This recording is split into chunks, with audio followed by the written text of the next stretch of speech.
Ayo donasi untuk pembebasan lahan Masjid Sejuta Santri. Seluruh dana akan digunakan untuk keperluan operasional dan pembebasan lahan Masjid Sejuta Santri. Setiap rupiahnya jadi ilmu dan abadi menjadi amal jariah. Ke nomor rekening Bank Syariah Indonesia 20725 20729 atas nama Masjid Sejuta Santri. Gerakan Sejuta Santri, dari santri, oleh santri, untuk santri. Wa ala umurid dunya waddin. Wassalatu wassalamu ala asyrafil anbiya'i wal mursalin wa ala alihi wa sahbihi ajma'in. Allahumma sholli ala sayyidina Muhammad wa ala ali sayyidina Muhammad. Rabbi shrah li sadri wa yassir li amri wa hlul 'uqdatam min lisani yafqahu qawli. Alhamdulillahirabbil alamin. Pertama dan yang paling utama, mari kita panjatkan puji syukur kepada Allah Subhanahu wa taala yang mana berkat kesempatan beserta karunia darinya, alhamdulillah kita semua dapat kembali berkumpul pada pagi hari ini, kembali mengkaji bersama Kitab Arba'in Nawawi pada kajian Ramadan Sejuta Santri. Di mana pada hari ini merupakan hari ke-9 Ramadan, yang artinya pada kajian Kitab Arba'in Nawawi ini kita akan membahas hadis ke-9, yang mana pada hari ini temanya merupakan Allah tidak membebani kita di luar batas. Yang mana kajiannya akan disampaikan oleh Gus Bi Alimoroh. Kepada Gus Bi kami persilakan.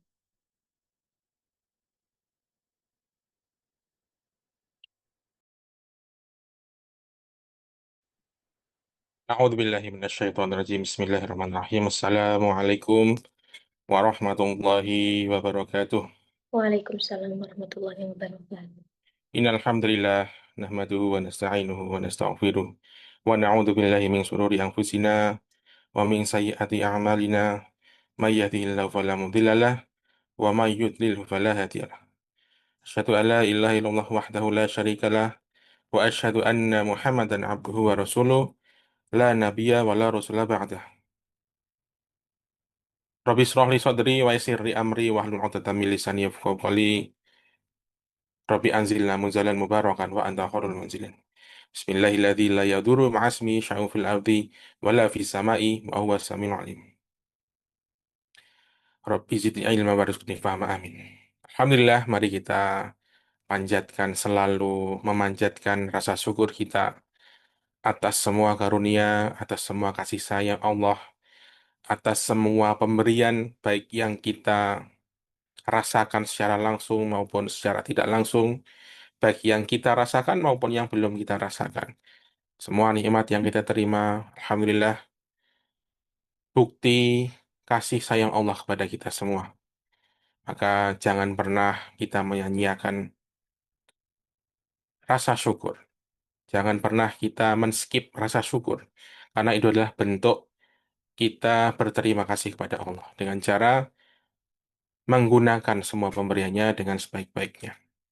Tak lupa sholawat serta salam semoga selalu tercurahkan kepada junjungan kita semua yaitu Nabi Agung Muhammad Sallallahu Alaihi Wasallam yang meskipun jaraknya ribuan tahun, meskipun jaraknya ribuan kilometer kita nggak pernah ketemu, kita nggak pernah berjumpa, nggak pernah melihat secara langsung, tapi ada rasa kerinduan yang luar biasa.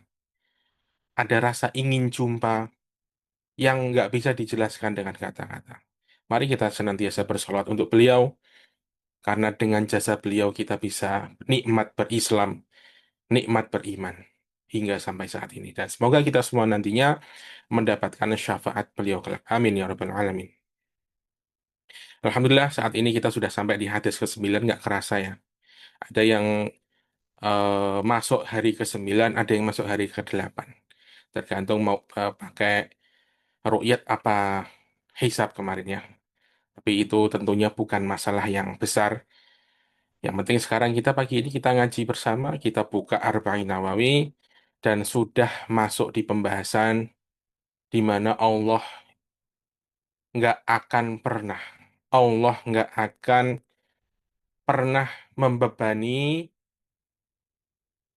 melebihi pundak kita, melebihi muatan kita. Ya, Bapak Ibu sekalian, coba jujur, ya, coba kita lihat diri kita masing-masing. Pernah nggak kita ngerasakan kayak sudah melebihi batas? Kayak udah batasan muatan gitu ya. Kayak truk itu kalau sudah batasan muatannya sudah dilanggar, pasti akan terjadi entah itu gelimpang, entah itu balik, atau mungkin roboh, bannya rusak lah, dan lain sebagainya. Pernah nggak sampai seperti itu? Berat sekali rasanya. Nggak selesai-selesai ujiannya. Satu masalah selesai, datang lagi yang lain. Anak ada masalah, kesehatannya menurun, usahanya kok dilelah seret, kadang badannya capek, pikiran pun juga capek. Lalu keluar kalimat yang sangat manusiawi dari mulut kita. Kenapa ya? Kok cobaan itu nggak selesai-selesai, nggak berhenti-berhenti? Kok kayaknya berat sekali? Kenapa hidup saya kayaknya susah terus, nggak kayak orang lain yang mulus? Itu kalimat yang wajar dari mulut kita, yang sering kita dengar dari diri sendiri. Belum lagi masuk ke urusan agama kita. Ada yang merasa mungkin ibadah kok rasanya kayak berat. Bangun subuh rasanya berat. Puasa kerasa panjang. Bahkan ada yang nggak suka puasa. Jaga lisan susah dari kata-kata yang tidak terpuji. Menghindari yang haram. Di zaman sekarang ya itu sulit sekali. Karena bahkan sekarang presiden kita itu mau mengimpor produk dari Amerika tanpa ada label halal. Kan makin sulit gitu kita mendapatkan yang halal-halal ya. Kadang dalam hati kita terlintas, kenapa aturannya banyak sekali? Kenapa harus begini, harus begitu? Kenapa nggak lebih sederhana aja gitu? Pelan-pelan muncul rasa bahwa agama itu kok kayak jadi beban. Seolah-olah syariat itu menekan. Seolah-olah Allah menuntut sesuatu yang di luar kemampuan kita. Padahal kalau kita mau jujur, kalau kita buka Al-Quran ya Bapak Ibu sekalian, membuka hadis Nabi, justru kita akan menemukan satu gambaran besar Islam itu adalah rahmat. Bukan agama yang nyiksa, agama yang paling gampang. Bukan agama yang bikin manusia tertekan. Di dalam Quran Surat Al-Baqarah ayat 286, La yukallifullahu nafsan illa wus'aha. Allah tidak akan membebani seseorang, melainkan sesuai dengan kesanggupannya. Ayat ini bukan sekedar kalimat puitis atau indah gitu, bukan ya. Ini adalah prinsip, sebuah pondasi, cara Allah memperlakukan hambanya. Coba bayangkan, Allah yang nyiptain kita, Allah yang tahu batas fisik kita, Allah yang tahu kondisi mental kita, Allah yang tahu masa lalu, luka-luka kita, kemampuan kita, kelemahan kita. Apakah mungkin Allah memberikan beban di luar batas yang kita mampu? Enggak mungkin, jamaah sekalian. Kadang yang bikin kita kerasa berat itu bukan karena syariat yang berat, tapi karena pikiran kita yang membayangkan semuanya sekaligus, mablek gitu ya. Kita melihat agama secara utuh, secara lengkap, benar-benar POV-nya dari atas itu, agama tuh banyak sekali aturannya gitu. Terus kita ngerasa, nggak sanggup nih saya nih. Atau mungkin kita ngelihat beban itu ditampilkan semuanya. Kita jadi nggak sanggup. Padahal Islam itu bertahap. Islam itu realistis. Islam itu memahami manusia. Nah, di sini kita nanti akan bahas di hadis yang ke-9 ini, yang Bain Nawawi ini. Hadis yang luar biasa, Masya Allah. Hadis ini kayak obat penenang buat orang-orang yang merasa kewalahan dalam hidupnya. Hadis ini kayak jawaban buat mereka yang ngerasa agama itu terlalu berat. Rasulullah SAW justru ngasih kita prinsip besar tentang batasan kemampuan manusia. Beliau nggak datang untuk mempersulit. Beliau nggak datang buat ngasih kita beban.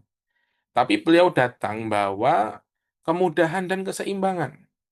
Nah, hadis ini nanti akan mengajarkan kepada kita mana yang harus ditinggalkan, mana yang harus dilakukan sesuai dengan kemampuan, dan gimana caranya kita memahami agama dengan cara yang nggak memberatkan diri sendiri, nggak nyusai dewe, ya.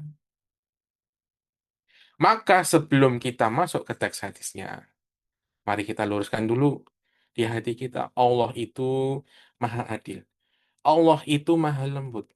Allah itu nggak pernah zolim kepada hambanya. Kalau terasa berat, barangkali kita memandangnya yang perlu diluruskan. Ya, nah di hadis nanti kita akan menemukan satu prinsip yang cukup bikin kita tenang. Bahwa Allah itu nggak pernah membebani kita di luar batas yang kita miliki. Baik, Bapak Ibu sekalian, inilah eh, hadisnya ya.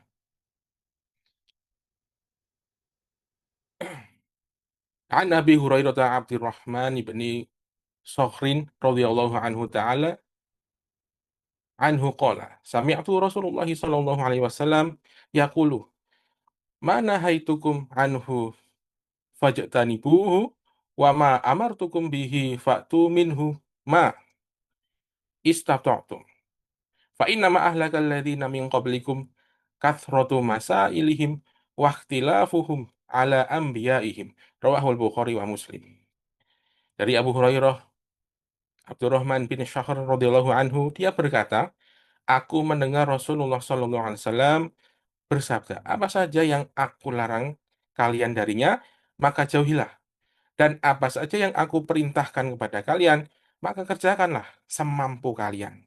Karena sesungguhnya yang telah membinasakan orang-orang yang sebelum kalian adalah banyaknya pertanyaan dan penyelisihan terhadap para nabi mereka. Diriwayatkan oleh Imam Bukhari dan Imam Muslim. Ini ada dalam Sahih Bukhari dan Muslim ya. Nah, kita masuk ke bagian pertama pada hadis ini. Rasulullah bersabda tadi, "Ma nahaitukum anhu fajtanibuhu." Apa yang aku larang kepada kalian, maka jauhilah. Sekilas kalimatnya sangat sederhana. Tapi dalam sekali mananya Bapak-Bapak Ibu sekalian ya. Kata yang dipakai Nabi itu bukan sekedar tinggalkan. Bukan sekedar tinggalkan. Tapi apa? Fajtanibuhu. Jauhilah. Nah, dalam bahasa Arab, kata ijtinab itu bukan cuma berhenti melakukan, tapi menjauhi total. Pokoknya jangan sampai deket-deket deh, ya. Menjauhi total. Ambil jarak.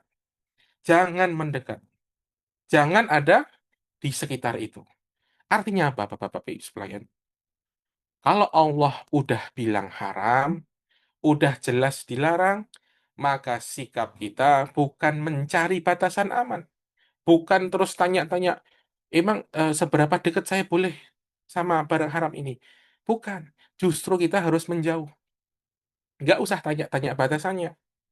Contoh sederhana ya. Kalau ada jurang ya, Bapak-Bapak, Ibu sekalian. Apakah kita berdiri di bibir jurang sambil ngomong, oh ini nggak apa-apa nih, saya di pinggir jurang, nggak jatuh kok, kan aman, lihat. Nih, ya. Atau kita mundur, menjauh biar aman. Begitulah kira-kira tentang haram ya. Masalahnya, kadang manusia ini senang nego-negoan. Nggak apa-apa lah, cuma dikit. Kan nggak sering-sering. Kan nggak darurat. Padahal sebenarnya bukan darurat. Ya, cuma alasannya aja. Hadis ini sangat tegas. Yang dilarang, jauhi. Jangan dinego, jangan ditawar. Kenapa kok gitu? Karena Allah tahu batasan kita. Kadang kita ngerasa, kuat kok, dikit doang. Tapi Allah itu lebih tahu bahwa hati manusia itu lemah. Sekali mendekat, lama-lama jadi terbiasa. Sekali ngicipin, sekali nyoba, nanti lama-lama jadi kebiasaan. Makanya dalam banyak ayat, Allah nggak mengatakan, jangan berzina. Tapi apa? Jangan dekati zina. Jangan dekatin. Karena mendekat itu adalah awalnya. Larangan dalam Islam itu bukan buat nyiksa kita kok. Bukan untuk bikin hidup kita sempit. Justru bikin kita untuk terjaga. Bayangkan ya, ada orang tua yang ngelarang anaknya main di tengah jalan raya. Itu menyulitkan apa melindungi? Kelihatannya membatasi, kelihatannya melarang-larang, tapi aslinya jaga keselamatannya. Begitu juga sama Allah. Allah ngelarang riba, bukan biar kita susah cari uang, tapi biar hidup kita enak, nyaman, nikmat, bersih, nggak hancur pelan-pelan. Allah ngelarang zina, bukan biar manusia tertekan, tapi biar keluarga tetap suci, tetap murni, tetap terjaga, biar nggak ada yang rusak. Allah melarang khomer, bukan supaya hidup kita membosankan, tapi biar akal kita nggak rusak. Jadi setiap larangan itu ada rahmat di baliknya. Dan kalau di sini kita baca hadis ini, kita akan belajar satu prinsip. Kalau udah jelas haram, jangan cari celah. Jangan deket-deket. Kadang orang-orang ada yang sibuk tanya, kalau model gini boleh nggak? Kalau diginiin boleh nggak? Kalau ini seperti ini ditambahin dikit dengan seperti ini boleh nggak? Kalau sedikit boleh nggak? Gimana? Kalau niatnya baik gimana? Padahal yang lebih selamat itu kita cukup menjauh aja. Karena semakin kita dekat dengan batas, akan semakin besar resiko kita kepleset, tergelincir. Maka bagian pertama hadis ini tadi jelas mengajarkan ketegasan. Dalam hal yang haram, jangan lunak, jangan abu-abu, jangan ada kompromi, jangan ada negosiasi. Tapi menariknya, Bapak Ibu sekalian, setelah bagian larangan ini tegas, di bagian berikutnya, Nabi SAW justru ngendiko tentang kemampuan dalam menjalankan perintah. Nah, di situ kita akan lihat satu sisi rahmat dan kemudahan Islam yang luar biasa. Jadi kalau dalam larangan kita diminta tegas, diminta menjauh total, dalam perintah ada ruang kemampuan. Nah, disitulah kelihatan bahwa Islam itu balance, seimbang gitu ya. Nggak condong ke kanan atau nggak condong ke kiri, benar-benar di tengah, center. Kemudian Rasulullah SAW melanjutkan, Wama amartukum bihi fa'tu minhu mastata'tum. Apa yang aku perintahkan kepada kalian, maka lakukanlah semampu kalian. Perhatikan kalimatnya ya, jamaah sekalian. Semampu kalian. Istata'tum. Di sini intinya dalam hadis ini ya. Kalau tadi dalam larangan kita diminta tegas dan menjauh total, dalam perintah justru ada kata yang lembut. Mastata'tum.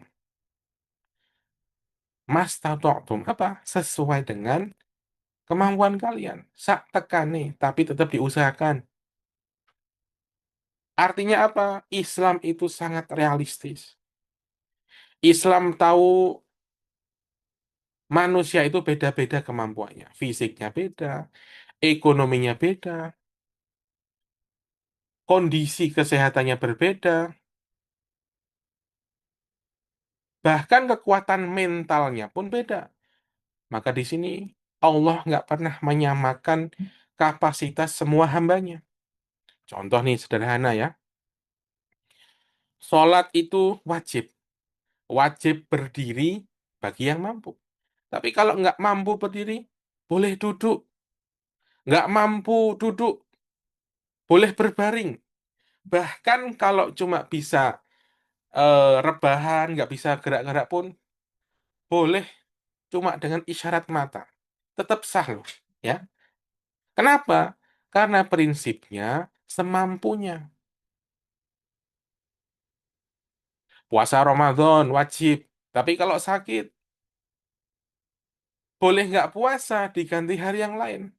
Kalau sakit menahun, boleh dibayar fidyah, nggak dipaksa. Zakat wajib ya. Tapi cuma buat yang hartanya udah sampai nisab. Yang belum mampu, nggak ada kewajiban zakat 2,5%. Haji wajib, tapi bagi yang mampu secara fisik dan finansial. Kalau belum mampu, ya nggak berdosa. Lihat ya, lihat di sini. Betapa adilnya Allah. Kadang kita yang bikin agama itu kerasa berat. Karena membandingkan diri dengan orang yang lain. Bisa, oh dia bisa tahajud ya tiap malam. Kok saya enggak ya? Dia bisa sedekah jutaan sehari, kok saya nggak bisa ya? Dia bisa umroh berkali-kali, kok malah saya belum pernah sama sekali. Padahal Allah itu nggak nilai kita dibanding orang lain. Allah menilai kita sesuai dengan kemampuan kita. Yang bagi orang kaya itu kecil, bagi orang lain bisa jadi sesuatu yang besar. Yang bagi orang lain sehat itu sangat ringan. Bagi yang sakit itu perjuangan yang luar biasa. Di hadapan Allah yang dinilai itu bukan besar kecilnya amal secara angkanya, tapi kesungguhan sesuai dengan kemampuan. Kualitinya. Ini prinsip besar dalam Islam. Taklif sesuai dengan kapasitas. Kita ibadah sesuai dengan kapasitas kita. Allah tuh nggak pernah membebani kita di luar batas. Kalau hari ini kita diuji dengan satu kewajiban, berarti Allah tahu kita mampu menjalaninya. Kalau Allah ngasih kita kesempatan beramal, berarti Allah tahu kita sanggup. Walaupun mungkin kerasa berat gitu. Kadang yang bikin kita capek, itu tuh bukan kewajibannya, tapi ekspektasi kita sendiri yang terlalu tinggi. Kita pengen sempurna sekaligus. Pengen langsung bisa semuanya. Padahal Islam mengajarin kita bertahap. Lakukan yang mampu dulu. Sedikit, sedikit, sedikit, sedikit, tapi istiqomah. Maka kalau belum mampu banyak, ya jangan berhenti total. Lakukan sesuai dengan kemampuan. Kemarin misalnya kayak Mbak Iza menginfokan, kita sedang ada program S5, sedekah subuh 1.000, sedekah subuh 1.000 sejuta santri. Itu kan dalam rangka kita belajar agar kita belajar berbuat baik setiap hari. Kecil-kecil aja nggak kerasa, 1.000, 1.000, 1.000 nggak kerasa. Nah, itu adalah salah satu contoh kita bertahap untuk berbuat baik. Karena Rasulullah SAW udah ngasih kita kunci, lakukan semampu kita. Dan itu adalah bentuk rahmat Allah. Itu adalah sebuah kemudahan, sebuah kasih sayang Allah kepada hamba-hambanya. Bapak-bapak sekalian, di sini kita melihat sesuatu yang sangat indah di syariat Islam ya. Dan mungkin yang belum pernah ngaji Arba'in Nawawi mesti paling, kok bisa sedetail ini ya Islam gitu ya. Nah ini di dalam hadis yang sama, Rasulullah ngasih dua sikap. Sikap yang berbeda. Kalau larangan, beliau mengatakan jauhi, tegas. Nggak ada tawar-menawar, tinggalkan total. Tapi kalau perintah, beliau mengatakan lakukan semampu kalian. Ada ruang, ada space di mana kita bebas berkreasi di dalamnya. Selama masih di dalam ruangan itu. Ada toleransi, ada ukuran kemampuan. Kenapa bisa beda? Ini yang menarik. Kita meninggalkan dosa itu sepenuhnya dalam kontrol kita. Untuk nggak mencuri, kita tinggal nggak mencuri. Untuk nggak berbohong, kita tinggal nahan lisan, tinggal ngomong jujur. Untuk nggak mengambil yang haram, kita tinggal nggak ngambil, kan? Gitu aja. Memang ada godaan, ada nafsu. Tapi secara tindakan, semua itu dalam kendali kita. Sedangkan melakukan amal itu hal yang berbeda. Melaksanakan sholat butuh tenaga, puasa butuh fisik yang kuat, sedekah butuh harta, haji butuh biaya dan kesehatan. Melakukan perintah itu seringkali bergantung pada kondisi tubuh kita, kondisi ekonomi kita, situasi keluarga bahkan keadaan zaman. Sholatnya kita hari ini beda sama sholatnya saudara-saudara kita di Gaza. Puasa kita hari ini beda sama puasanya saudara-saudara kita di Sudan. Gitulah kurang lebihnya. Maka Allah ngasih kelonggaran di wilayah perintah ini. Karena Allah tahu manusia itu sangat terbatas. Coba kita bayangin. Kalau dalam perintah Allah, Allah itu memaksa tanpa melihat kemampuan, tentu akan berat banget. Orang yang sakit tetap harus puasa penuh tanpa ada keringanan. Orang miskin tetap harus bayar zakat. Orang yang nggak mampu tetap wajib haji. Gimana itu? Nggak adil namanya kan? Tapi Allah itu maha adil. Disinilah kelihatan banget rahmatnya Allah dalam bikin syariat. Islam bukan agama yang menyamaratakan kemampuan.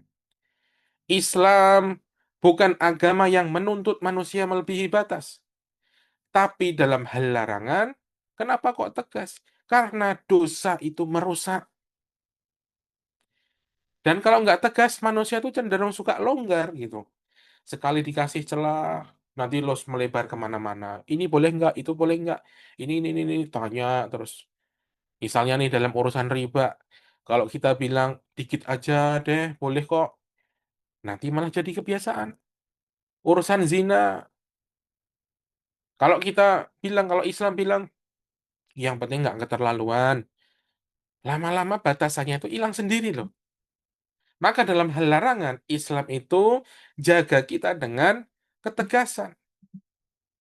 Sedangkan dalam perintah, Islam memeluk kita dengan kelembutannya. Masya Allah. Ini keseimbangan yang luar biasa.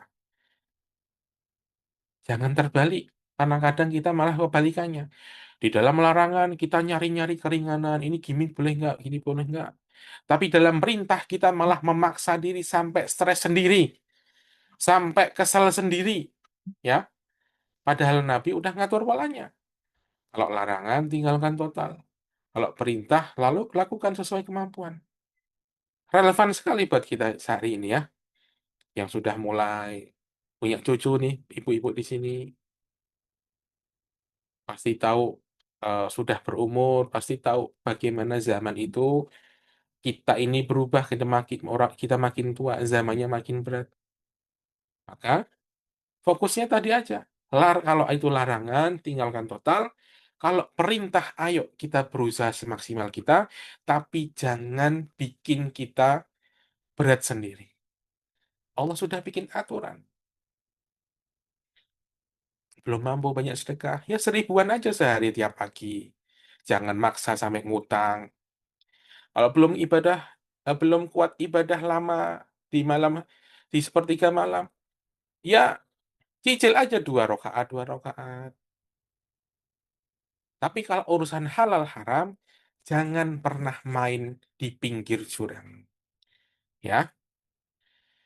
Kemudian di sini kita lanjutkan dulu nih, nanti takut nggak cukup waktunya. Lanjutkan hadisnya. Rasulullah melanjutkan bersabdanya, fa inna ma ahlakal ladzina min qablikum kathratu masailihim wakhtilafuhum ala anbiyaihim. Sesungguhnya yang membinasakan umat sebelum kalian adalah banyaknya pertanyaan mereka dan perselisihan mereka terhadap nabi-nabi mereka. Ya, ini kalimat yang sangat dalam. Bukan berarti bertanya itu salah, jamaah sekalian. Enggak. Dalam agama bertanya itu sangat baik. Bahkan Allah perintahkan, bertanyalah jika kita nggak tahu. Ya, gimana itu? Fas'alu ala zikri in kuntum la ta'lamun. Iya, seperti itu. Bertanyalah jika tidak tahu. Lalu apa nih maksudnya? Yang dimaksud adalah bertanya dengan niat mempersulit. Itu maksudnya. Bertanya bukan untuk memahami, tapi untuk mencari celah. Bertanya untuk mempersempit hukum, mempersempit syariat. Contohnya jelas di dalam Al-Quran. Kisah Bani Israel tentang sapi betina. Itu di Al-Baqarah ya, Al-Baqarah. Allah memerintahkan mereka menyembelih seekor sapi. Perintahnya sederhana, sapi, dah. Sapi mau sembelih. Tapi apa yang mereka lakukan? Mereka bertanya-tanya, kebanyakan bertanya. Sapi yang bagaimana? Dijawab. Terus mereka tanya lagi, warnanya yang kayak gimana? Dijawab lagi. Terus mereka tanya lagi, ciri-cirinya yang kayak gimana? Semakin banyak mereka bertanya, makin sempit pilihannya. Semakin sulit mencari sapi yang sesuai. Padahal kalau sejak awal mereka langsung taat, siap, pokoknya sapi, gampang, gas, yuk, selesai. Inilah yang dimaksud Nabi tadi. Umat sebelum kita binasa bukan karena kurang aturan, tapi karena terlalu banyak debat, terlalu banyak apa itu, itu gitu kalau istilah istilah pakainya ya. Terlalu banyak membangkang, terlalu banyak tanya. Nggak langsung oke dilakukan gitu nggak. Tanya terus. Nah ini yang bikin manusia jadi aneh. Udah jelas perintahnya golek no sapi, sembelih, udah selesai. Jangan kita perumit lagi. Dalam kehidupan sehari-hari pun juga gitu. Kadang yang bertanya bukan buat taat, tapi buat nyari alasan biar kita nggak taat sebenarnya. Kalau begini boleh nggak? Kalau situasinya sedikit beda gimana? Kalau niatnya baik tapi caranya kurang tepat gimana? Wah, pokoknya banyak sekali hal-hal yang bikin kita malah nggak eksekusi, nggak segera action. Padahal yang lebih selamat adalah sikap sederhana. Kalau perintahnya jelas, lakukan. Kalau jelas larangannya, tinggalkan. Agama Islam itu nggak ribet, Bapak-Bapak Ibu sekalian. Sangat mudah. Tapi bisa kerasa berat kalau kita sendiri yang mempersulit. Terlalu banyak debat yang nggak perlu. Terlalu detail dalam hal-hal yang sebenarnya sederhana. Akhirnya malah agama ini kerasa kayak beban administratif gitu. Bukan the way of life, bukan jalan hidup kita. Jadi sangat-sangat administratif, semuanya harus dicentang. Kalau nggak dicentang, nanti terus nggak sah. Nah ini kan kita mempersulit diri sendiri. Padahal Rasulullah SAW diutus itu untuk memudahkan, bukan menyulitkan. Jangan mempersulit agama. Jangan cari-cari celah untuk kita nggak taat. Kalau tanya beneran tentu boleh. Tanya beneran ini ya, benar-benar kita pengen paham akan hal ini. Tapi kalau pertanyaannya itu adalah untuk mempersempit sehingga kita nanti tidak terus pengen dibatalkan atas kewajiban itu, ini yang nggak boleh. Tadi kan Bani Israel ini kan tanya tentang itu. Gimana caranya biar kita nggak nyari sapi? Kan gitu sebenarnya istilahnya. Jadi tanya terus akhirnya malah nggak dapat-dapat. Gitu ya. Sederhanakan aja. Jauhi yang haram. Lakukan yang kita disuruh dengan semampunya. Baik Bapak-Bapak Ibu rahimahullah. Kita lanjutkan ya. Dari hadis ini tadi, para ulama itu ngambil sebuah kaidah di dalam usul fikih. Artinya, ini bukan cuma nasihat biasa, ini sebuah pondasi dalam memahami hukum Islam. Ada satu kaidah yang terkenal. Kesulitan itu mendatangkan kemudahan. Apa artinya? Kalau dalam menjalankan syariat ada kesulitan yang nyata, maka disitulah Allah menyediakan keringanan. Ada rukhsyah namanya. Dalam safar misalnya, kita jadi nggak wajib sholat 4 rakaat di zuhur. Kita jadi nggak wajib sholat 4 rakaat di asar. Boleh digabung, dijadikan satu waktu, dua-dua, dipotong jadi separuhnya. Langsung kasih solusi sama Allah. Contoh sederhana itu ya, tentang safar, dikosor sholatnya. Orang sakit, boleh nggak puasa. Kenapa? Karena sakit itu memberatkan. Maka Allah kasih kemudahan. Inilah maknanya tadi. Ada kesulitan itu mendatangkan kemudahan. Bukan berarti sedikit-sedikit bilang susah. Wah, nggak bisa ini, susah sekali. Terus minta keringanan. Bukan yang seperti itu. Tapi ketika benar-benar ada kesulitan yang nyata, syariat itu nggak menutup pintu. Ayo masuk silakan pripun. Oh seperti ini. Oh sakit ya sudah. Kalau sakit puasanya nggak usah puasa dulu, diganti besok. Pripun. Oh sakit kakinya ya sudah. Sholatnya duduk aja. Kan gitu. Dibuka pintunya disuruh duduk. Kurang lebih seperti itu. Di dalam Al-Baqarah ayat 286 pun Allah juga sudah ngasih keringanan. La yukallifullahu nafsan illa usaha. Allah nggak membebani seseorang melainkan sesuai dengan kesanggupannya. Ini tuh bukan ayat untuk menghibur loh ya. Ini adalah dasar hukum. Kalau seseorang memang nggak mampu secara nyata, maka gugurlah kewajiban tadi. Atau diganti dengan bentuk lain. Ada lagi istilah dalam fikih, mengangkat kesulitan. Artinya syariat Islam itu nggak dibangun untuk membuat manusia terhimpit, kecepit, nggak bisa gerak kemana-mana. Bukan untuk menyiksa, bukan untuk menjerumuskan ke dalam kesempitan. Coba kita lihat keseluruhan ajaran Islam. Ada keringanan untuk musafir, ada keringanan untuk orang sakit, ada keringanan buat orang yang sudah sepuh, sudah tua. Bahkan dalam wudhu sekalipun, kalau nggak ada air, kita cuma pakai debu, Bapak-Bapak, Ibu sekalian. Dan itu boleh, ya. Ada tayamum.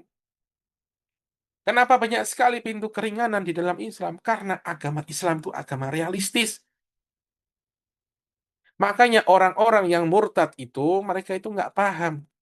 Mereka agama ini terlalu banyak aturan, justru malah dikasih keringanan yang banyak. Karena Allah tahu manusia itu punya batas. Tapi kadang kitanya ini malah keras kepala sendiri sama syariat itu sendiri. Berusaha, wah pokoknya kalau nggak gini, nggak gini, dikasih rukhsah di dalam safar boleh dikosor, boleh dijamak, masih nekat 4 rakaat, dus dus dus dus, merasa bahwa apa namanya, saya mampu, saya pasti bisa. Ini kan nyusahin diri sendiri, bapak-bapak, ibu-ibu sekalian, ya. Udah dikasih keringanan, kenapa nggak kita gunakan? Udah dikasih kelonggaran. Nah, hadis ini jadi pondasi fleksibilitas fikih, fleksibilitas syariat Islam. Artinya hukum Islam itu punya banyak kelenturan, ya, di dalam batas yang dibenarkan tentunya. Nggak kaku, melihat kondisi kondisional sekali. Tapi juga nggak liar, yang tanpa aturan, nggak seperti itu. Inilah keindahan Islam, Masya Allah. Tegas dalam prinsip, tapi lentur dalam penerapan sesuai keadaan. Maka jangan sampai kita ngerasa agama ini berat. Kalau ngerasa berat, coba kita periksa. Apakah memang ada kewajiban berat? Atau cara kita aja nih yang memandang dan menjalankannya ibadah tadi yang kurang tepat. Kita kurang belajar. Coba ya. Barangkali kalau kita merasa berat, barangkali ada sesuatu yang belum kita pelajari. Udah sejak awal Allah tetapkan, nggak ada beban di luar batas kemampuan. Itulah kaidah fikih. La yukallifullahu nafsan illa wus'aha. Itu bukan cuma sekedar kalimat motivasi ya. Itu sebenarnya malah hukum Islam. Bapak-bapak Ibu sekalian yang dirahmati Allah, lalu apa hikmah dari hadis-hadis ini?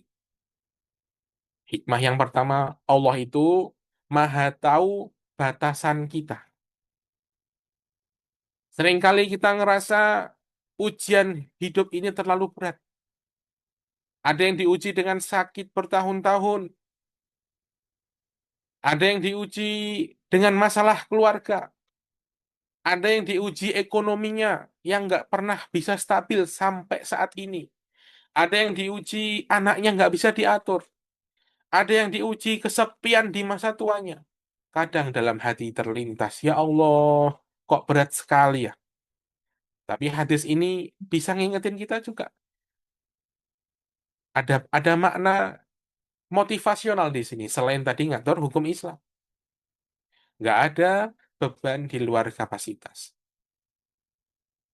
Kalau Allah ngasih ujian, berarti Allah tahu kita bisa ngelewatin.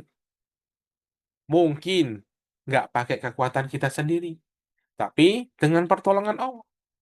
Kayak guru ngasih ujian ke muridnya ya. Guru yang baik nggak akan ngasih soal di luar materi yang diajarkan. Betul apa enggak? Begitu juga Allah. Ujian hidup itu bukan tanpa ukuran. Yang bikin kita ngerasa berat kan? Karena kita melihatnya itu kayak sendirian. Kita lupa bahwa yang ngasih ujian kita itu Allah. Tapi Allah juga ngasih kekuatan. Itulah bukti keadilan Allah.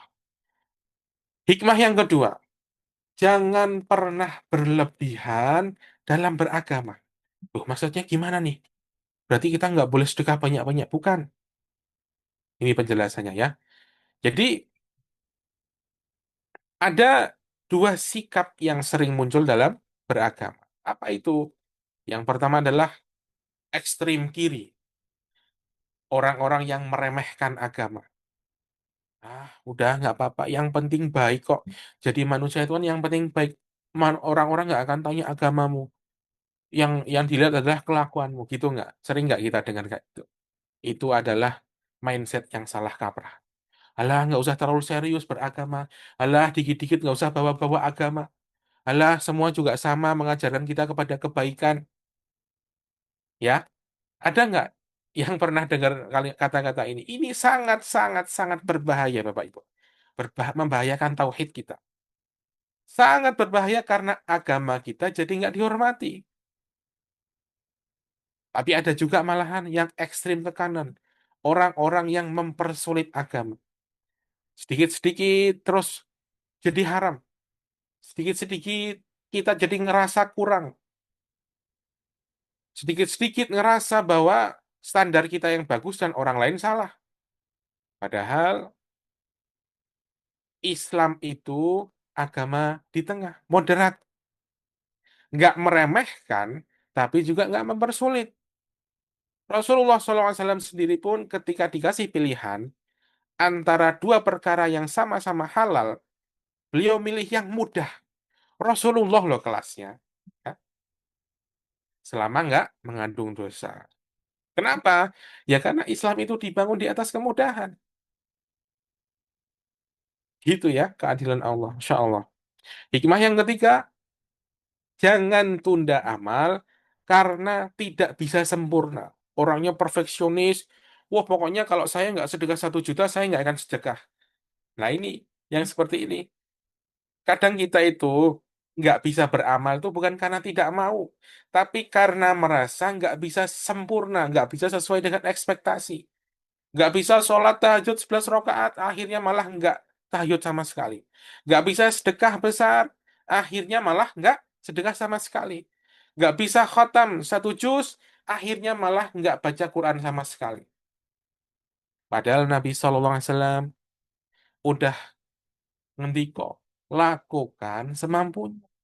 Kalau nggak mampu 11 rakaat, nggak mampu 8 rakaat plus 3 witir, ya udah 2 rakaat aja cukup. Ditambah 1 rakaat witir.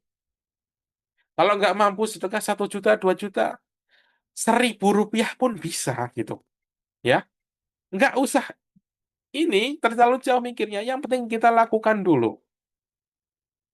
Kalau nggak mampu ngaji 1 juz sehari di Ramadan, ya udah 1 ayat pun boleh. Yang penting kita jangan pernah ketinggalan amal baik. Yang penting jalan dulu kita sempurnakan kemudian. Allah itu nggak nilai angka aja mas sekalian. Yang Allah nilai itu kesungguhan hati kita, keikhlasan hati kita dalam melakukan amalan tadi. Seringnya yang bikin kita berhenti adalah standar kita sendiri. Bukan tuntunan Allah, bukan tuntunan Allah. Kita pengen langsung bagus, pengen langsung banyak, langsung sempurna. Padahal Islam, agama yang ngajarin kita yang penting jalan dulu istiqomah. Sedikit-sedikit tapi rutin. Itu lebih Allah sukai daripada yang banyak sedekah 1 juta tapi setahun sekali. Ya, ini yang nggak bagus. Sedekah nggak dirutinkan. Sedekah yang bagus itu yang kayak gimana? Yang rutin. Amalan-amalan yang bagus itu sebenarnya yang diistiqomahkan, bukan terus menggebu-gebu di awal, tapi setelah itu hilang semangatnya. Ya, jadi nggak usah kita nunggu sempurna dulu, baru mulai beramal. Kemudian hikmah keempat tentang kesehatan mental. Ya, hadis ini ngomongin tentang kesehatan mental. Di zaman sekarang, banyak orang ngerasa kayak ditekan di luar kemampuan. Sangat ditekan sama zaman. Bahkan nggak cuma anak-anak muda. Orang-orang tua yang sudah ditempa pengalaman hidup 50-60 tahun. Itu pun bisa capek mentalnya. Karena Rasulullah pun juga pernah capek mentalnya kan. Nah, kalau manusia-manusia sekarang hidup di zaman akhir ini merasa nggak cukup, merasa kayak kurang terus. Kadang dalam urusan agama pun juga kayak gitu. Lihat orang lain rajin, tahajudnya panjang, sedekahnya banyak, hafalannya banyak. Terus kita ngerasa kecil. Kenapa saya nggak bisa kayak gitu? Banding-bandingin diri kita sama orang lain. Ya nggak tenang sendiri. Padahal Allah nggak membandingkan kita sama orang lain. Mana ada ayat yang mengatakan, lihatlah hamba lain kalian. Nggak pernah. Ngelihatnya kepada kita sendiri. Ya, kalaupun membandingkan, Allah tuh memberikan hikmah untuk memberikan kita pelajaran bahwa zaman dulunya itu pernah terjadi kayak gini. Kalian jangan sampai kan gitu. Maka di sini kita lakukan semampunya. Jangan sampai kita mempersulit diri sendiri. Poin dari hadis ini adalah jangan pernah merasa Allah itu nuntut kita untuk menjalankan amalan dengan sempurna. Nggak pernah. Dan jangan pernah nego-negoan dengan barang yang haram. Diajarkan di tengah-tengah. Karena dosa itu kalau dikasih ruang bisa ngelebar kemana-mana. Jangan mempersulit dalam beragama kita ya. Sangat sederhana. Tinggal jauhi yang haram, lakukan yang wajib dengan sesuai kemampuan. Kalau mampu lakukan, kalau nggak mampu ambil keringanan yang Allah sediakan. Kalau jelas haram, tinggalkan tanpa tawar-menawar. Ya, semoga kita bisa memahami hadis ini. Kita nggak lagi merasa bahwa agama itu beban. Enggak, Bapak-bapak, Ibu-ibu sekalian. Kita harus melihat agama ini adalah rahmat, kemudahan. Karena Allah nggak pernah membebani kita di luar batas. Tinggal kitanya aja nih yang mau berjalan sesuai kemampuan, atau berhenti sebelum melangkah, atau malah nyusahin diri sendiri dalam ibadah. Itu aja, Bapak-bapak, Ibu sekalian. Pada pagi hari ini, seperti biasa, mari kita tutup dengan berdoa bersama-sama. Semoga apa yang kita pelajari pada pagi hari ini bisa jadi manfaat, bisa ditularkan kepada yang lain bahwa agama itu nggak ngajarin hal-hal yang berat. Lakukan semampu kalian dan jangan dekati yang haram. A'udzu billahi minasyaitonir rajim. Bismillahirrahmanirrahim. Alhamdulillahirabbil alamin arrahmanir rahim maliki yaumiddin. Iyyaka na'budu wa iyyaka nasta'in. Ihdinas siratal mustaqim siratal ladzina an'amta 'alaihim ghairil maghdubi 'alaihim waladdallin. Amin. Bismillahirrahmanirrahim. Allahumma la tukallifna ma la taqata lana bih waj'alna minal ladzina yastami'una al-qawla fayattabi'una ahsanahu. Ya Allah, Engkau yang Maha Tahu batas kemampuan kami, Engkau yang menciptakan kami, Engkau yang memahami kelemahan kami, kelelahan kami, dan kegelisahan yang sering kami sembunyikan dari manusia. Ya Allah, jika selama ini kami merasa hidup ini berat, kuatkan hati kami untuk merasa bahwa tidak ada satupun ujian yang Engkau beri di luar kemampuan kami. Jika kami sedang diuji sakit, lapangkan dada kami, ya Allah. Jika kami diuji dengan masalah keluarga, beri kami kesabaran. Jika kami diuji dengan masalah ekonomi, beri kami keyakinan bahwa rezekimu sangat luas, ya Allah. Ya Allah, ya Tuhan kami, bimbing kami agar tegas meninggalkan apa yang Engkau larang. Jauhkan kami dari dosa yang tampak maupun yang tersembunyi. Jangan Engkau biarkan kami bermain-main di tepi jurang, di batas-batas larangan. Ya Allah, tolong kami untuk menjalankan perintah-Mu sesuai kemampuan. Jika kami belum mampu banyak, terimalah yang sedikit ini. Jika kami belum mampu sempurna, terimalah usaha kami ini. Jangan biarkan kami berhenti beramal hanya karena merasa kami belum sempurna. Ya Allah, jauhkan kami dari sikap berlebihan dalam beragama. Jangan jadikan kami orang yang meremehkan agama. Dan jangan pula jadikan kami orang yang mempersulit agama. Jadikan kami hamba yang berjalan di tengah, penuh ketenangan dan keyakinan. Ya Allah, jangan jadikan kami generasi yang sibuk berdebat tapi lalai dalam ketaatan. Jadikan kami orang-orang yang lebih banyak beramal daripada berbicara. Rabbana wala tuhamilna ma la taqata lana bih wa'fu anna waghfir lana warhamna anta maulana fangsurna alal qaumil kafirin wa sallallahu ala sayyidina Muhammadin wa ala alihi wa sahbihi ajma'in subhana rabbika rabbil izzati amma yasifun wa salamun alal mursalin walhamdulillahi rabbil alamin.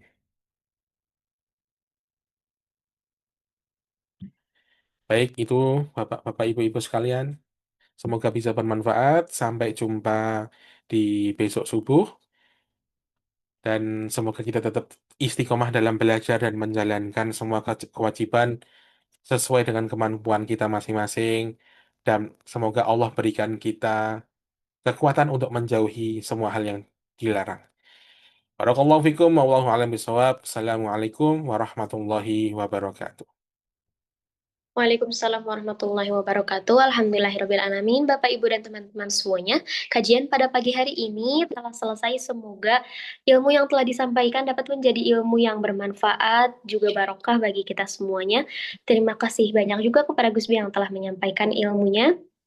Semoga kita semuanya selalu diberikan kesehatan serta keistiqomahan agar bisa selalu menuntut ilmu di jalan Allah.